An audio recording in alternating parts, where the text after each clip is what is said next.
Hello friends, once again welcome back. Today we will going to talk about birth process. So आज के इस video में हम delivery को समझेंगे, अर्थात जन्म प्रक्रिया को समझेंगे। आपकी जन्म प्रक्रिया डिलीवरी होती है, ठीक है, प्रसव होती है। इसके बारे में हम आज समझेंगे, इसका डेफिनेशन समझेंगे और जानेंगे कि ये कितने टाइप्स के होते हैं, ठीक है।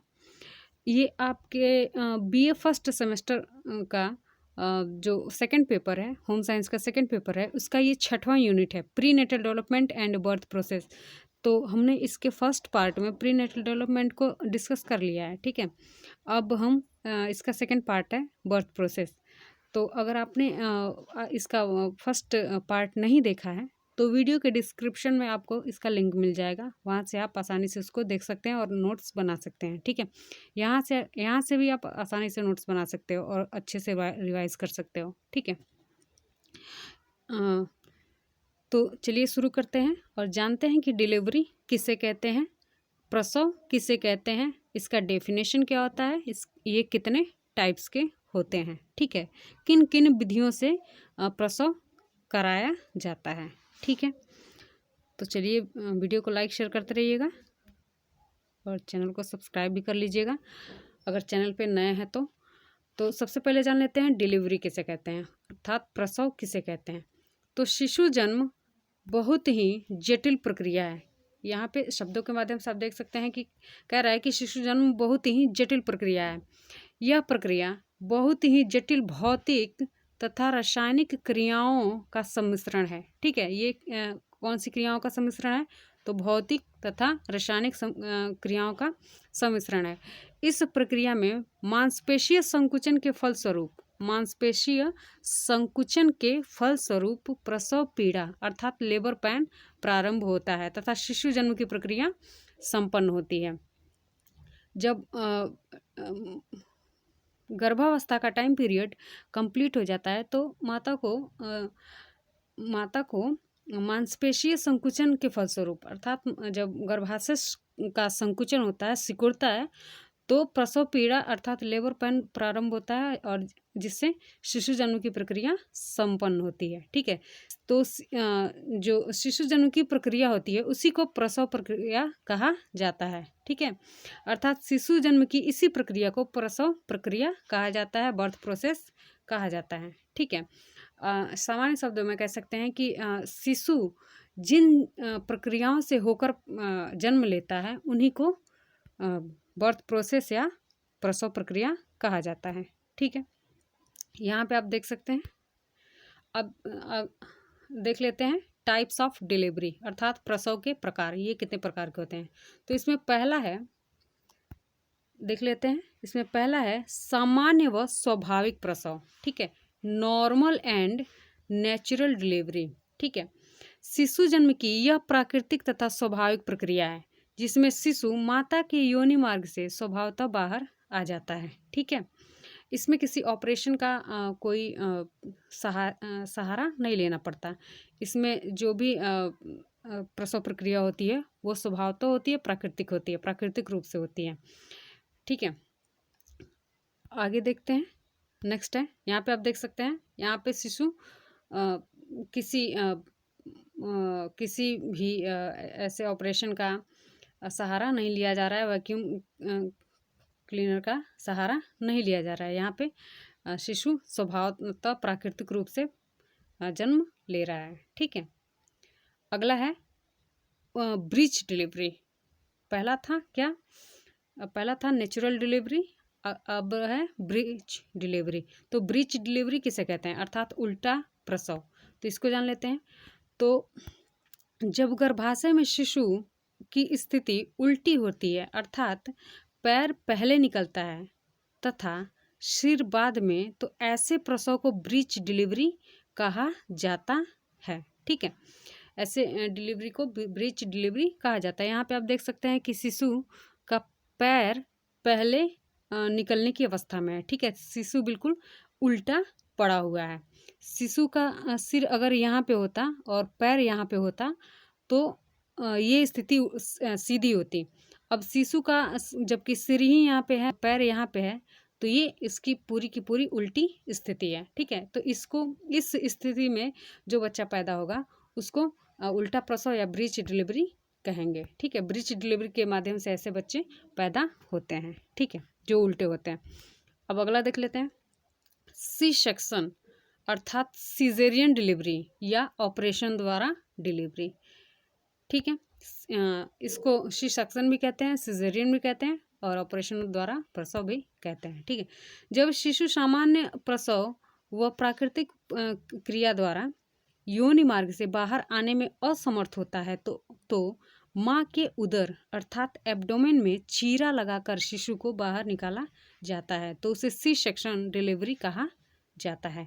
यहाँ पे ऑपरेशन के माध्यम से बच्चे को बाहर निकाला जाता है, क्योंकि प्राकृतिक माध्यम से बच्चा बाहर आने में असमर्थ होता है। ठीक है, तो यहाँ पे माता के एब्डोमेन में चीरा लगाकर और फिर शिशु को बाहर किया जाता है, तो इस प्रक्रिया को सी सेक्शन डिलीवरी कहा जाता है। ठीक है, आई होप आपको समझ में आ गया होगा। यहाँ पे चित्रों के माध्यम से भी आप देख सकते हैं, ये माता का एब्डोमेन है। ठीक है, यहाँ पे बीचों बीच में चीरा लगाया गया है और यहाँ से शिशु को निकालने की प्रक्रिया संपन्न हो रही है। यहाँ पे भी आप देख सकते हैं कि ये माता का पूरा गर्भाशय है और यहाँ पे ये चीरा लगाकर इसे निकालने की प्रक्रिया हो रही है। ठीक है, अब यहाँ से आपको बिल्कुल क्लियर हो गया होगा।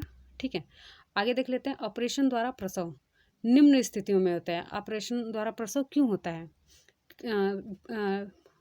नेचुरल डिलीवरी क्यों नहीं हो जाता, तो आखिर कुछ स्थितियां हैं जिनकी वजह से हमें डॉक्टर्स को ऑपरेशन करना पड़ता है। ठीक है, तो योनि मार्ग का सरकरा होना अर्थात योनि मार्ग का पतला होना, शिशु का अनुपातिक रूप से बड़ा होना या शिशु का अनुपातिक रूप से बड़ा होना या योनि मार्ग का सरकरा होना। ठीक है, इस स्थिति में भी सीजेरियन डिलीवरी की जाती है। सामान्य प्रक्रिया द्वारा शिशु जन्म को खतरा होना। ठीक है, ये भी एक सामान्य या जनरल समस्या कह सकते हैं, जिसके वजह से सी सेक्शन डिलीवरी की जाती है। गर्भ में शिशु की मृत्यु हो जाना, तो जब गर्भ में शिशु की मृत्यु हो जाती है तो वो सामान्यतः प्राकृतिक रूप से बाहर निकलने में असमर्थ होता है, तो उसे सी सेक्शन डिलीवरी के माध्यम से बाहर निकाला जाता है।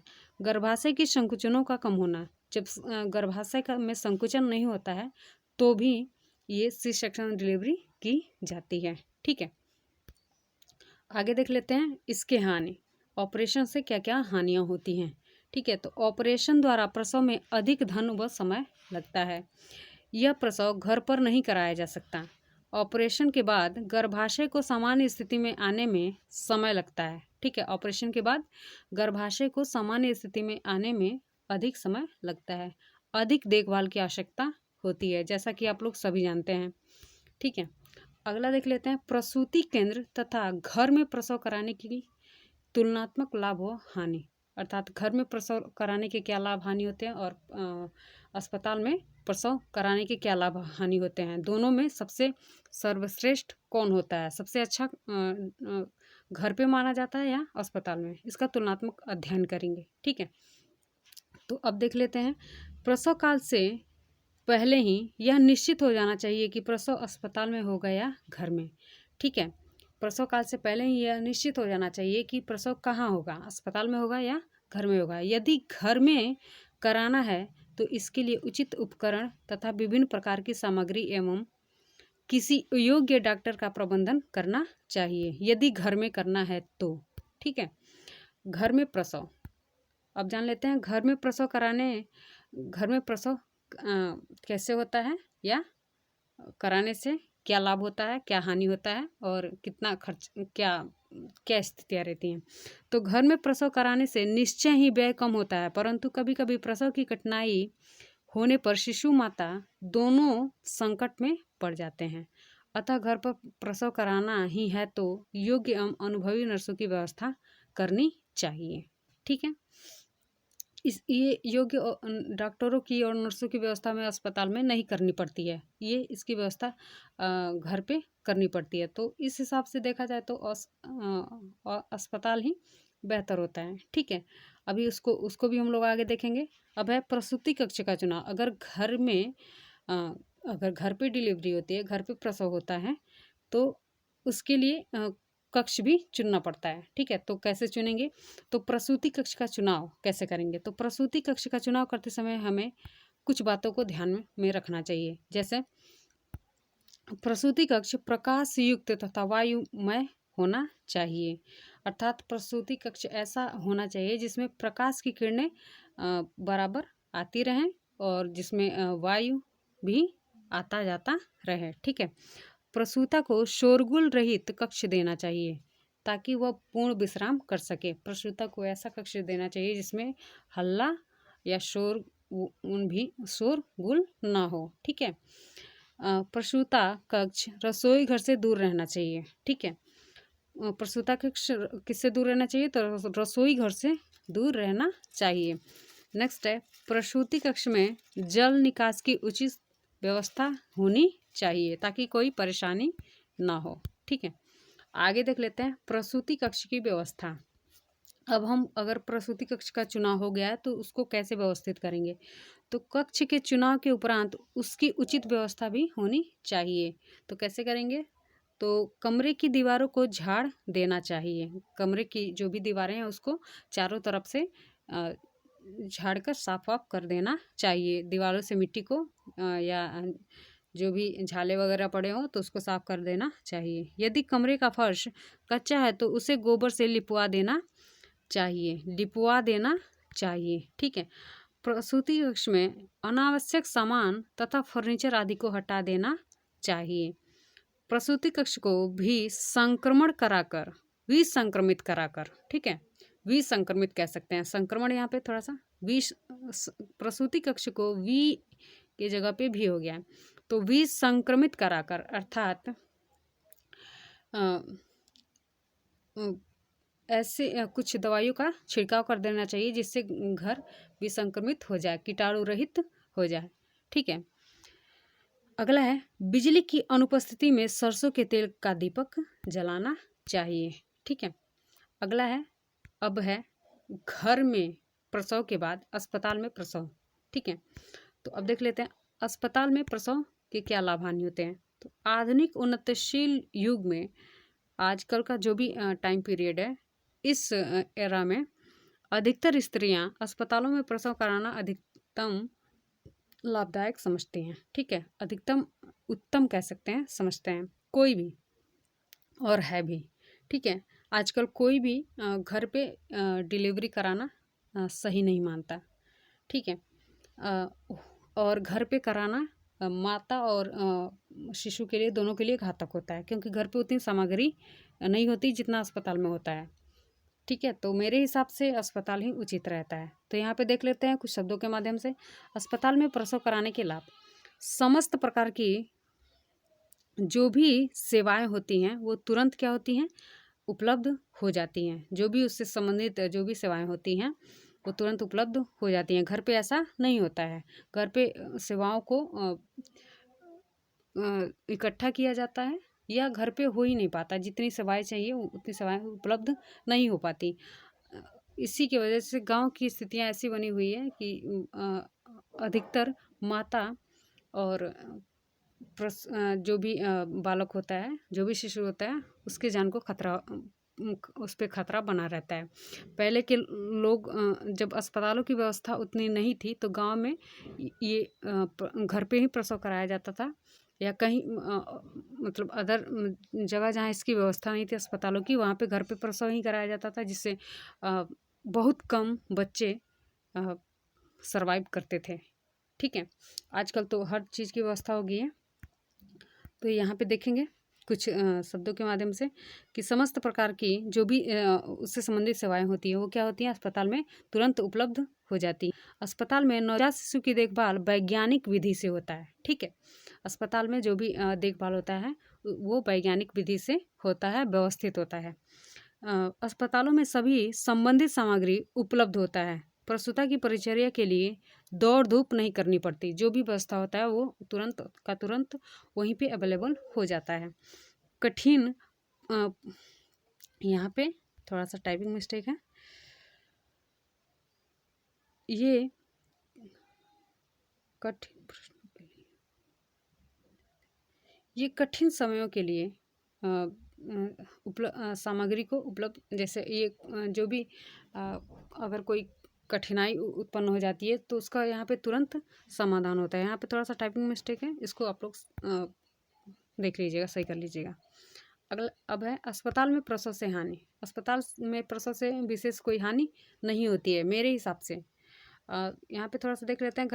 घर की अपेक्षा अधिक धन व्यय होता है। ठीक है, घर की अपेक्षा अधिक धन व्यय होता है, ये एक छोटी मोटी हानि है। ठीक है, कह सकते हैं। घर पर पूरे समय प्रसूता के पास परिचारिका रह सकती है पर अस्पताल में नहीं। ठीक है, अगला है डॉक्टर तथा नर्सों की व्यस्तता। ये भी एक समस्या है जो धीरे धीरे समाप्त हो रही है। ठीक है, आगे यहाँ पे आप लोग का सेशन समाप्त होता है।